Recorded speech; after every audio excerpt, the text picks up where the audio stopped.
In 2003, an Air Midwest flight out of Charlotte crashed during takeoff, killing all 21 people on board. Investigators found that a series of misunderstandings were at the heart of the crash. First, an inexperienced mechanic failed to rig the elevator control cable properly, and he had never worked on a plane like this, so he didn't know what he was doing. The supervisor, who was supposed to oversee his work, make sure that it was done right, well, he didn't understand that the rules applied to him and he needed to do his job. And so he didn't do his job. And the cable was never checked to make sure it was done right.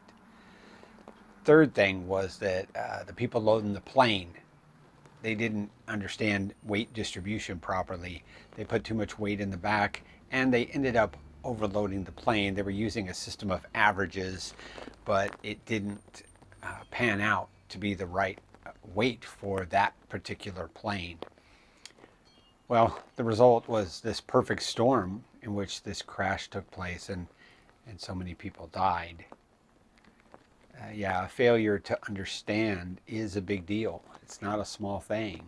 And we may think these things are little things, but they add up. And it's the same with wisdom too. We think, if we don't understand certain things, that's fine.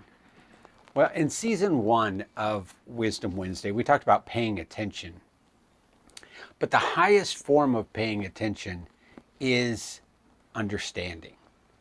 This is where information becomes insight and competence, where we take what we learn and what we understand and what wisdom has to give us, and we put it into practice because it's really there in our head when we need it, how we need it to make the best decisions.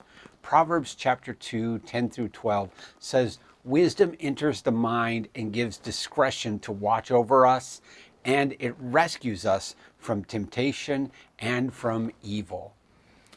If that seems like that's too big of a claim, just realize that once we understand what we're supposed to do, how we're supposed to do it, when we're supposed to do it, in what way, we can maneuver through the difficult parts of life. But here's the thing. Proverbs chapter 2, verses 2 through 5 says this kind of understanding is only available to us if we look for it.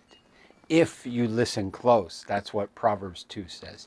If you raise your voice and say, "Hey, over here."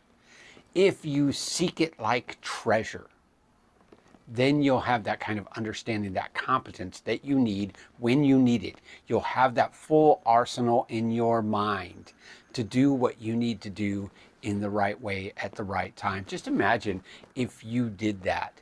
Imagine if you called out to wisdom for this kind of understanding and it was available to you when you needed it. Imagine what impact that would make if you understood marriage, if you understood parenting, if you understood how to be the Christian God wants you to be, if you understood how to make disciples, if you understood the ins and outs of this life and really got it so that you were able to be competent and live life the way wisdom's calling you to live. Imagine that. And yet, unfortunately, we don't take that stuff seriously enough. We're kind of going through our lives and we're like those people working on that plane that ended up crashing. We think, it doesn't matter. I can figure it out. Or, it doesn't matter. I don't have to check up on that. Or, it doesn't matter. I'm just kind of ballparking it. I'll figure it out. But the results of that kind of life are a mess. We need the understanding that wisdom has to offer us, and a wise mind seeks it with all your heart.